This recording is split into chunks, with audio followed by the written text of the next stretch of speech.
तो जैसे ही आवाज़ लगाई, अंदर से आवाज़ आई कि महाराज जी थोड़ी देर खड़े रहना, हम एक देवी की सेवा कर रहे हैं, देवी की पूजा कर रहे हैं, और जैसे ही मेरी सेवा पूजा खत्म हुई आपको हम भोजन लेकर के आ रहे हैं।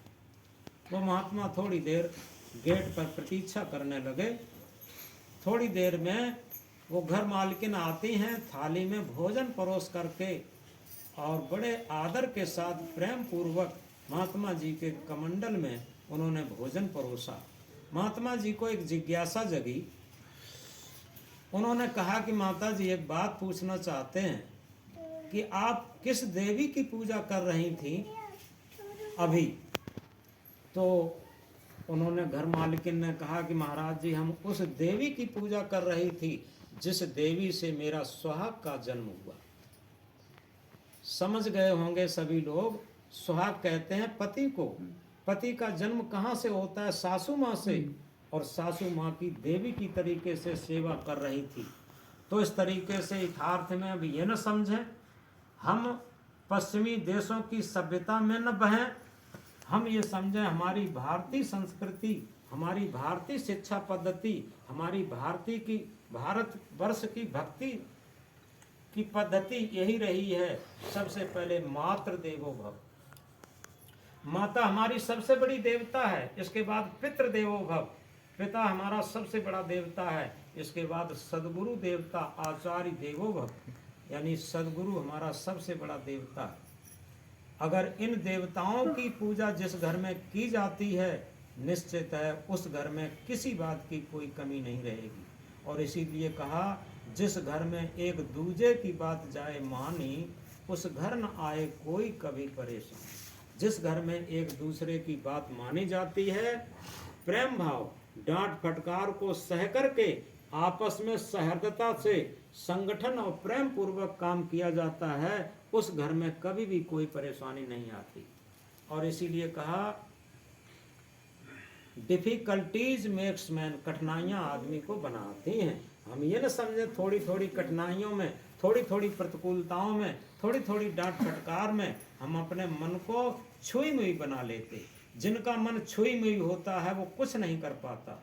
जो मन इन कठिनाइयों को सहते हुए अपने मार्ग पर अटल रहता, निश्चित है उसी को सफलता मिलती है। एक छोटी सी बात और इसी में जोड़ने के मन है, बस बात खत्म करेंगे। हम लोगों में आपस में ईर्षा भाव क्यों होता है, इस बात के लिए एक बात कहना चाहते हैं। एक जगह एक राजा और एक सेठ में बहुत प्रेम था। सेठ और राजा जब तक घंटे 2 घंटे आपस में बैठ के बात नहीं कर लेते थे, तब तक उन्हें चैन नहीं पड़ता था। लेकिन कुछ दिन के बाद क्या होता है, उनका प्रेम धीरे धीरे कम होने लगा। और कम होते होते एक दूसरे से अलग अलग जैसे होने लगे।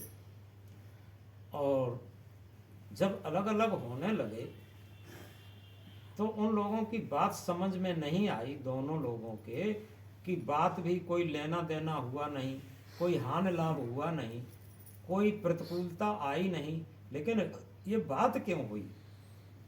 तो क्या होता है, एक दिन राजा टहल रहा था अपने उद्यान में। उसके अंदर एक बात आई कि आखिर हमारा सेठ का इतना बड़ा प्रेम था, तो ये प्रेम बदला क्यों? तो क्या होता है, वो सेठ के पास जाता है।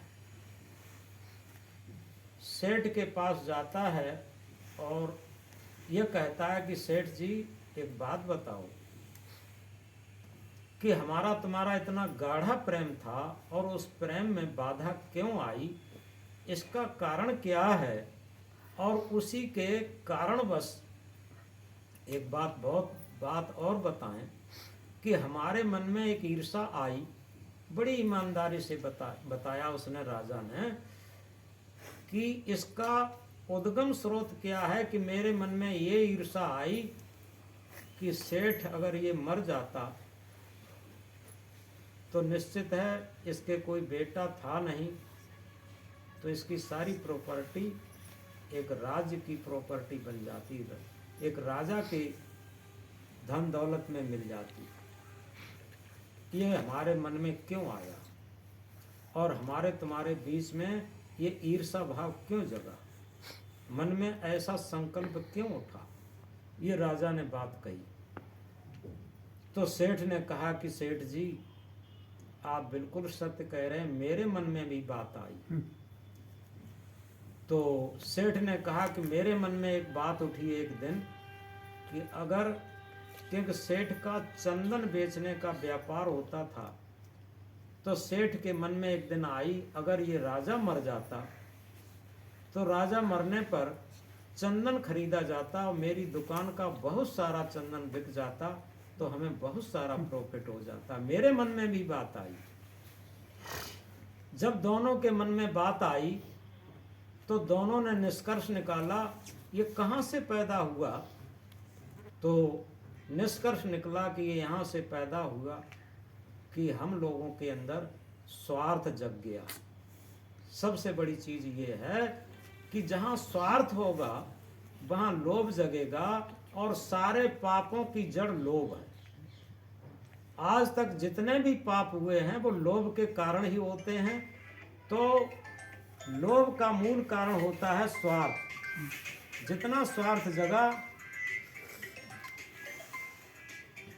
तो उसका कारण है लोभ। लोभ जग गया। तो इस बात को हम आपस में समझें कि हम अपने अंदर निस्वार्थ भाव रखें। जो भी सेवा करें, माता पिता की सेवा करें, सास ससुर की सेवा करें, पति पत्नी की सेवा करें, कहीं भी सेवा करें निस्वार्थ भाव से। ये नहीं सेवा के बदले में हम बहुत कुछ चाहें।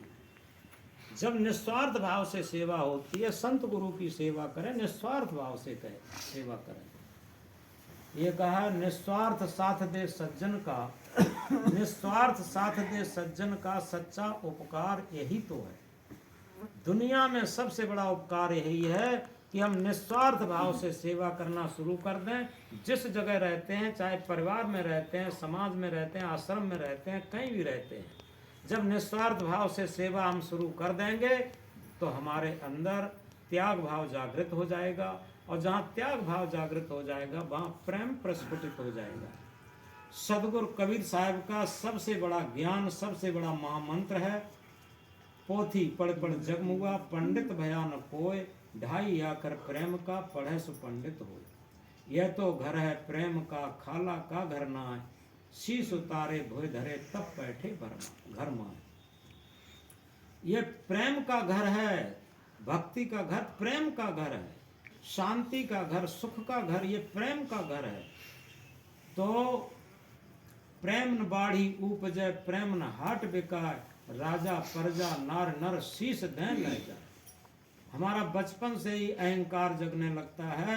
जब तक अहंकार को उतार के जमीन पर नहीं पटकेंगे, चाहे हम कितने पढ़े लिखे हो जाएं, चाहे कितना बड़ा पद हो जाए, कितना बड़ा धन दौलत हो जाए, लेकिन अहंकार नहीं होना चाहिए।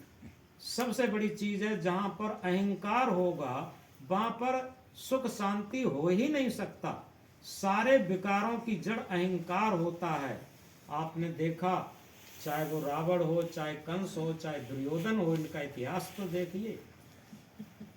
तो इसलिए सबसे हमारे जीवन का बिगाड़ानंद है वो अहंकार है। तो इसलिए हमने शुरू में एक बात कही थी, अरब खरब लो द्रव्य हो, उदय अस्त लो राज, भक्त महात्म ना तुले, ये सब कौन है काज। अरब से खरब तक द्रव्य हो जाए, उदय से अस्त तक राज्य हो जाए, भक्ति की महिमा के समतुल्य नहीं हो सकता। दूसरी बात कही थी, जिस घर में एक दूजे की बात जाए मानी, उस घर न आए कोई कभी परेशान। तो इस तरीके से इन बातों को हम ध्यान में रखते हुए आज डॉक्टर देशराज जी की जो स्मृति दिवस है उसमें हम अपनी सच्ची आत्मा का जो प्रेम है, उस प्रेम से उनकी श्रद्धांजलि को करें, उस प्रेम से उनकी स्मृति को मनाएं। ये सबसे ऊंची चीज है। बोलो सदगुरु कबीर साहब की।